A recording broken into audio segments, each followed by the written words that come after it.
I believe the best real estate coaching program will teach you why, where, who, what, when, and how to use the seller financing strategy for profit and for goodwill.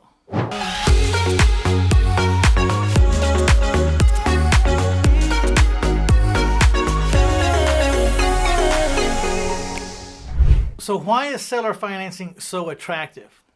The number one reason is that it's dependable and durable, and you can count on the income. As the money comes in, there's very little reason to push it back out. And when you're dealing in rentals, that's not the case. Money can come in, but then there'll be reasons why you need to hand it over to the air conditioning man or the roofer or the hot water repairman. So that's one of the number one reasons. Another reason is there will always be a drive to own your own home. And there will always be times that people can't qualify for traditional loans but still want to own a home. They're even willing to come up with more money up front to own a home, and they'll fight for it. The notes that you create when you seller finance houses can be pledged to banks as collateral. The notes that you create when you seller finance houses can be liquidated and made into cash. They can be sold. There's also a lot of noble reasons to be in the seller financing industry. For one, you're going to help a person who may never ever overcome the status of being a renter. We can move them to being a homeowner. And I think we can all agree it's better to be a homeowner than to be a renter in most cases. We can also drastically affect neighborhoods. If we're putting homeowner after homeowner after homeowner into a neighborhood rather than putting a renter and a renter and a renter, which neighborhood is stronger to you? What do you think right off the top of your head? You think a neighborhood full of renters is better than a neighborhood full of owners? Or do you think a neighborhood full of owners is the best neighborhood to be in? I think it's pretty obvious. A neighborhood full of owners is better than a neighborhood full of renters. Another check mark in the good box is that we create a lot of jobs and we create a lot of stability. And along the way, we up the tax value assessments of these properties. You know, we buy properties at a low price. We put in our own sweat and our own money and we fix these properties up, and then we resell these properties at a much higher price.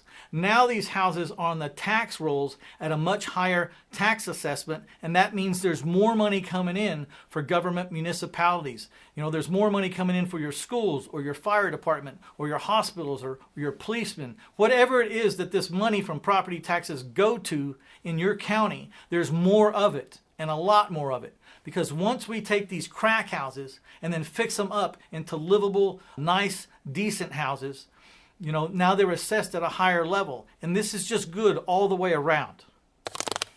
Now, on top of all that, you yourself, as the creative real estate investor who has learned how to seller finance houses, has the chance to become very successful and wealthy beyond compare if it's really what you want to do and you really get good at it. And that's just the cherry on top, the icing on the cake. You know, it's a great living, it's a great strategy, and it's very dependable and durable.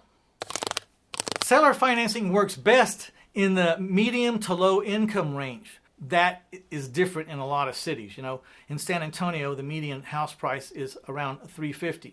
You know, in California, the median house price is like $650. So it doesn't work in expensive houses. And expensive is expensive no matter what city you're in. So I will say this. Seller financing works best in the $300,000 houses and under.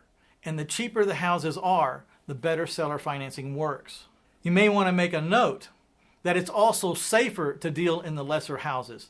You know, I take great pride in that I am offering renters a way to find an affordable house.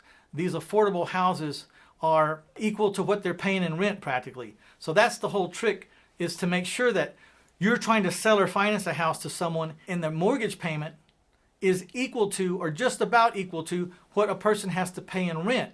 The only separator between the renter and the ownership is, do they have enough down payment to get into one of our owner financed homes? Generally speaking, we don't take less than 10% down on a house. It's a good commitment, a solid commitment. It's good for me, and it's also attainable by most of the people that want to really own a home. So let's pause for a second, and if this kind of content is being helpful or you're enjoying it, please hit that like button and encourage us. We're going to keep delivering content for probably the next year or so. Every workday we plan on posting an episode. Share this with people because, they may not even know that we exist. There's a lot of good, solid, free content here, and I think it will help some people, but they've got to learn about us. So please hit that share button. Also, if you haven't subscribed, go ahead and subscribe. There's a lot of content where this is coming from. So who needs seller financing? You would think right off the top of your head, or most people think, that we're seller financing the people that have horrible credit. And while our prospects may not have the best credit, we're not dealing with horrible people. In fact, the niche that I'm in is finding good people that had bad things happen to them, but the bad things are over and their credit score is not forgiving them. I'm not a machine. I'm not an algorithm. I'm willing to go in and look at someone, look at their bad credit, decide that there's reason why it happened, but that reason is over, and now they're worthy to get a loan from me, even though traditional banks won't give them a loan because their credit score is too low. I'm an expert at finding good people that had bad things happen and seeing that the bad things are over. What properties work best for seller financing? Well, affordable properties, but also you can go rural and you can owner finance land. You can owner finance mobile homes and land. You can owner finance mobile homes by themselves if you want to. You can owner finance houses that need repair. You see, as the financier or the guy that's giving the loan, I can buy a house that has a hole in the roof the size of a kitchen table, and I can seller finance that house, the hole and the house, to a person who's willing to take it on and fix it. Of course, when I'm selling houses that need repair, I'm selling them owner financed at a different price. I'm leaving room for this person to do the repairs. If I buy a house that needs a lot of repairs for $50,000 and then I'm going to leave it like it is, I may only be able to owner finance it for $90,000. As is, you do the repairs. If I do the $20,000 or $30,000 in repairs, then I maybe have to sell that house owner finance for $140,000. So there's always a choice. Don't fix it, owner finance it for a profit the way it is, and watch my buyer occupant put his money into my collateral, or go ahead and fix it up myself and just sell it for a higher price because it deserves a higher price now. I've said it before and I'll say it again. My favorite reason for picking the seller finance strategy is because of the mindset of the person that ends up in my house. The person that ends up in my house is the owner of the home. And that mindset pushes through a lot of chaos and a lot of hard times and a lot of instability. The will to maintain your own home and to improve your own home and to not let go of it is very strong. That mindset is what causes people to do additions. They're the homeowners. They'll add driveways. They'll put on porches. They'll put in pools. They'll do landscaping. They'll plant trees. I never had a renter ever do that for me. Ever. I never showed up one day and the renter said, "Hey man, you're really going to appreciate this. I put on a new roof at your house." It's never happened. Homeowners help build the value of your collateral. Almost all of them. They're doing something to improve that house. And that's improving the value of your collateral so that if you ever have to get this house back, you're in a much better position than when you sold it.